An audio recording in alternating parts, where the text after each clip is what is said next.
Hello everybody and welcome back to the Fortress of Solitude. Today we're going to be talking about Absolute Superman issue 20, written by Jason Aaron, with art by Rafa Sandoval and Vincent Cifuentes, colors by Ulysses Areola, and letters by Becca Carey. Superman's battle with King Shazam heats up as sometime before the battle, Carter Hall explains to Talia al Ghul he didn't kill Superman when he had the chance, since he saw firsthand what the kid did with Parasite and how he saved millions of people. Talia doesn't care, hoping that Hall doesn't have a conscience now since it's a little late for all he's done. Paying Carter a duffel bag full of money, Talia demands that he kill Superman and dump him next to Oliver Queen and all of those others whose names she's since forgotten. While Talia has forgotten them, Carter has not and cannot, as they stay with him every single day. Carter heads to the Metropolis Natural History Museum, remembering his past as an archaeologist, a person whose entire job is not forgetting. Walking the halls of the museum, he remembers every person who ever sold out to him and the ones who didn't. He remembers every dollar he's taken from the zillionaires and how he would tell himself it's all worth it.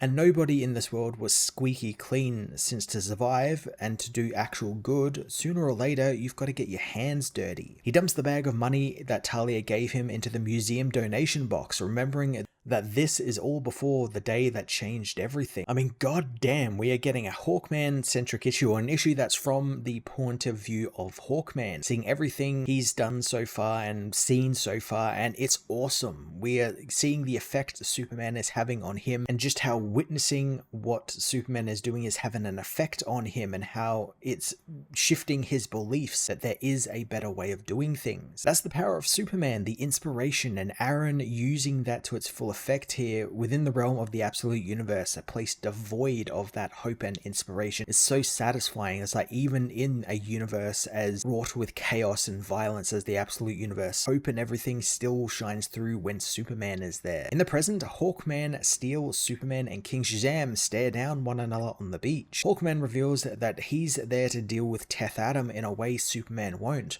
offering to show Adam a way to live in this new world. Adam recognizes Hawkman's helmet and wings, blasting him with lightning as he knows Hawkman is lying to him, as he is a pawn of the Brainiacs. Before Adam can properly attack Carter, the Hawkman smashes Adam with his mace, sending him high into the upper atmosphere. Hawkman tells Steel and Superman that they can take on Adam together, figuring they could last longer against him if they work together. Clark is confused as to why Hawkman is now helping them, but Carter doesn't want to make a big thing out of it, since Adam would crack the world in half if he's left to roam unfettered. But Clark believes Adam is just angry and confused, and a danger, yes, but whatever happens, they cannot kill him. Steel, interestingly, agrees with Hawkman, knowing that if they get the chance, they should take him out. This ends up being the first time Clark actually interacts with Steel, wondering who the man is, since he's just now cotton onto the fact that, oh, there's this other guy here with us now.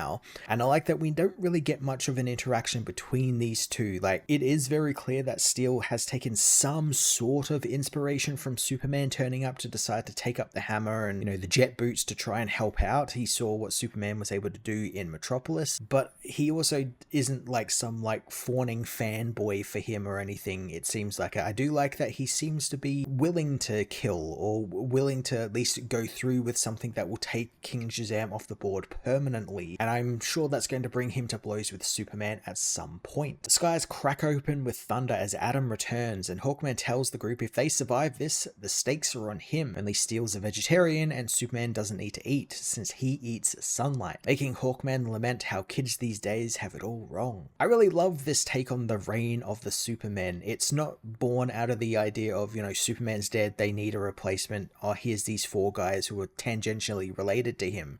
It's literally the birth of superheroes here, thanks to Superman. Superman's shown up and we're seeing more people sort of come out of the woodwork to, confront him, or maybe are inspired by a little bit of what he's done, a la like Steel. And I like that there's literally kind of like a lineage going on here between these characters, where every one of them represents a different generation and different period in time, and how they view the world, its problems, and how to deal with those problems. With Superman thrown in there and kind of shaking things up because he's showing the world that they don't need to do the violence and the killing or the chaos anymore. Adam returns, as in the split second between Superman Steel and Hawkman meeting Adam in the sky, Superman speeds around the world and prevents the magic sand and thunderstorms that Teth Adams' unfettered powers have caused from hurting anyone. Carter actually sees this all play out and more as the four-way fight begins, smashing apart mountains. Between the many hits to his head Carter receives, he witnesses Superman shrug off Adam's atomic bomb level punches, something which gives him hope that they could actually win, if but for a second, as suddenly the tide of the battle turns and Adam's magic sand captures them all, letting him have a bit of a chat with the heroes. He tells them that Superman is the pretender he heard about in a prophecy, and it's one he will fulfill by killing him. Carter laughs at Adam, finding him as dumb as a brick despite his age. He reveals that he knows all about the Phantom Stranger's prophecy to Adam thanks to being the one who actually dug Adam up and investigated him, meaning he knows all about how he was a slave boy who wished to be king and whose wish was granted by the wizards. Only they weren't wizards, they were alien brainiacs who experimented on Adam with the father box. Carter tells Adam that the brainiacs lied to him and he wasn't given the power of familiar gods, it was all just a science experiment. Adam remembers the first time he said his quote-unquote magic word, with the father box painfully transforming him into the older King Shazam, the body he's lived in for the last 3,000 years. I love the look of this transformation too. It looks really painful and it really reminds me of the Hulk, or like when Bruce Banner would Hulk out and it would like warp his body and kind of make him like a monster mid-transformation before settling on like an actual form. It's not like the instantaneous,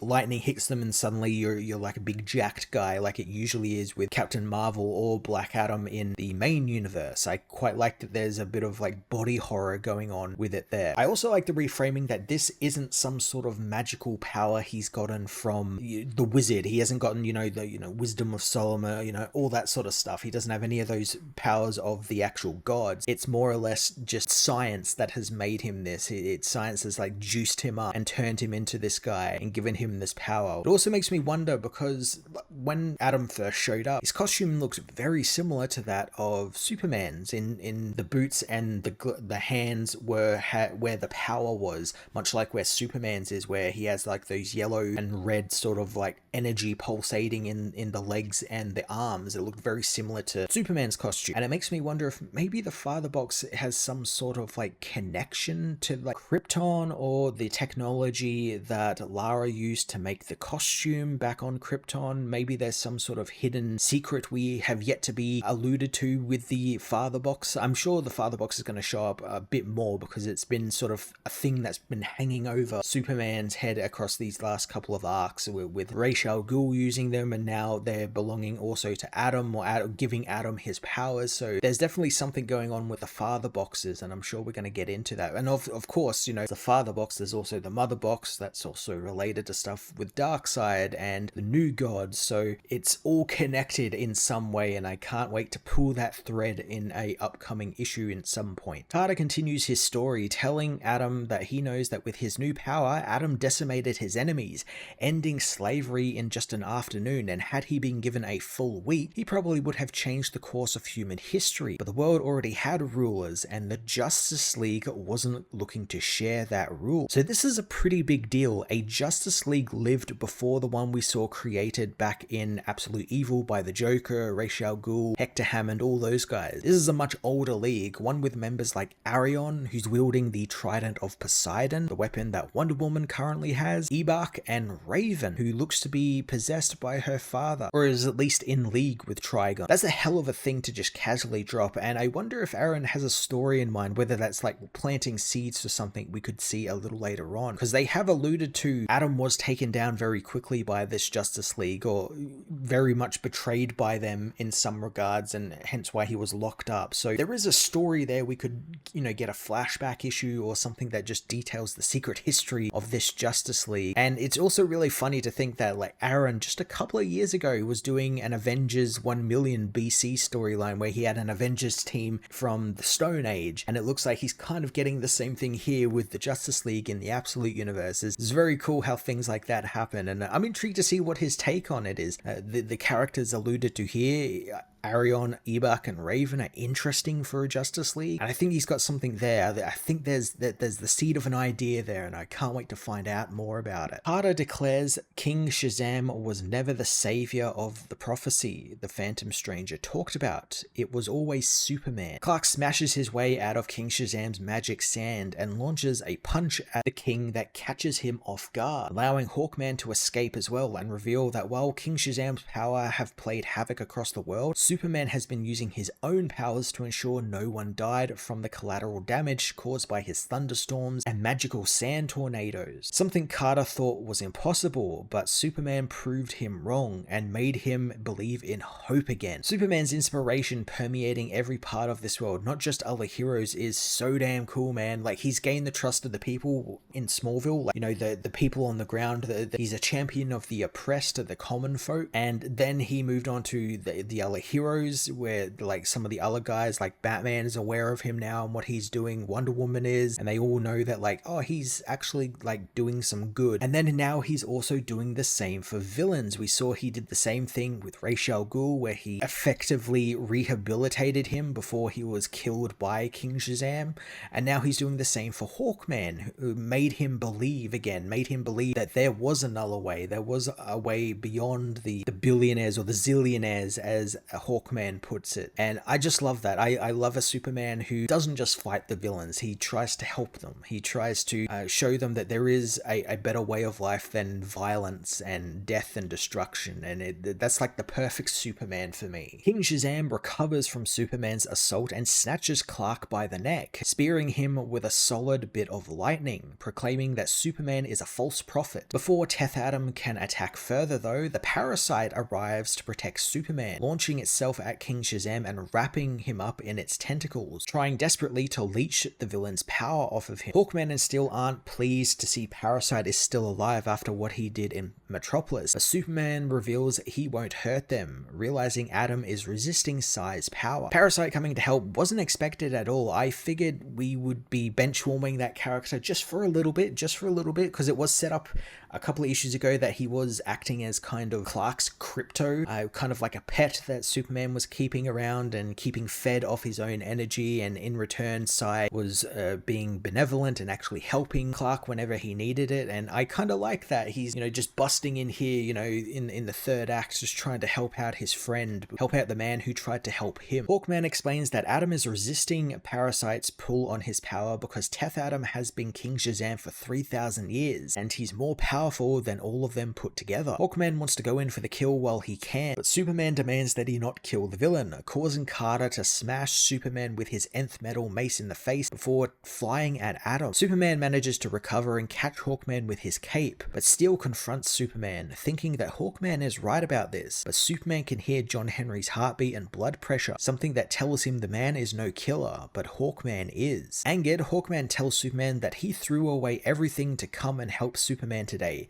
since he was ordered to kill the boy on sight by Talia al Ghul. So he doesn't understand why Clark is so adamant about saving Teth Adam when the man has spent half their battle trying to kill him. Tired of all the arguing, Steel launches at Adam, intending on killing him himself. As he comes for the king, the enraged Adam ends up killing Parasite, blowing him to pieces and unleashing his full power on the heroes, revealing to the shocked Hawkman that this entire time, King Shazam has been holding back. Adam smashes Superman in the face, and the resulting explosion of thunder and lightning can be seen from space. That's some real solid anime battle spectacle right there. The villain has been holding back this entire arc, but right now in the big final battle, do they reveal their true power? Is the little twist you'd see at the end of like a Dragon Ball Z episode or something. As the thunder and lightning settle, Superman, Steel, and Hawkman are left beaten and bloody. Clark gets up intending on stopping King Shazam, but Carter knows he can't win this fight since the villain has been stewing in those powers for 3 millennia and he's just too strong. Clark knows he'll find a way to do it, and Carter offers the nth metal mace to the hero, thinking in Superman's strong hands it will be enough to smash through a planet, let alone Adam's skull. Steel awakens and offers his own hammer as well, revealing that Viola, the hammer, is made from promethium and has a miniaturized neutron neutron star in the head of it. While Steel understands what Superman is trying to do by not killing, he knows to survive in this world, sometimes you gotta swing the hammer. I absolutely adore Aaron relating this all back to John Henry and Carter's past, both of whom literally swung the hammer to live. Both John as in the meatpacking factory to, eke out a living and existence after being let go by Armatech and all of those companies, and then obviously Carter doing it in the service of all of these zillionaires and billionaires and doing it to survive because he knows if he stops, he'll probably be the one receiving the hammer hit from someone else. This is also something that Clark has not yet had to do really. He hasn't had to make that very, very difficult decision as of yet, and this seems to be the setup to that, where he is going to have to pick up the hammer and go to work on the villain. It is another trial to prove Superman doesn't kill, and I love that he doesn't kill, but he isn't afraid to lay a beating down on the villain, and that's exactly what this whole taking the hammers seems to be setting up. He's going to lay a smackdown on King Shazam. Left with no choice, Clark picks up both hammers as back at the ruins of the Lazarus Corps headquarters, Talia al Ghul has escaped her bonds and is currently fighting Lois Lane, who refuses to let Talia go, wanting her head for killing her father. King Shazam returns for the father box, breaking up the fight with a huge lightning strike. He finds the box amongst the building's rubble, and upon sensing Adam, the box tries to defend itself, firing electricity at Adam, but Teth Adam powers through the energy, refusing to be buried or unmade again like he was thousands of years ago. He grabs the box and begins to crush it in his hands when suddenly he is whisked away by Superman, who in an instant dumps the villain out on the moon, where Adam is unable to breathe. Superman tells him that he does have air in his super strong lungs and he should save it, since he's going to need it. Superman, now clad in his fully armored suit, smashes both hammers into Adam's head at the same time, telling the villain he's not leaving the moon until he has said his magic word. Absolute Superman issue 20 was a fast-paced, action-packed issue that brought Superman's battle with King Shazam to its breaking point. Aaron continues to show us just how much the world has changed with Superman now just existing in it and trying to bring some hope to a hopeless world. All seen through the eyes of Hawkman this issue, probably the furthest person from someone with hope. Carter is someone who is been without hope for a very long time, and he's now seeing someone come in and change everything, and it's completely turned his world upside down, and he doesn't know how to deal with it all, and it's been fun picking through all of that this issue. That power that Superman has to make the most non-believer a believer in hope again is just so well done in this issue, and I can't wait to see how Aaron utilizes it next issue when Superman takes on King Shazam one-on-one on the moon. It's going to be really fun, and I just cannot wait for it. I'm going to give this issue a 9 out of 10.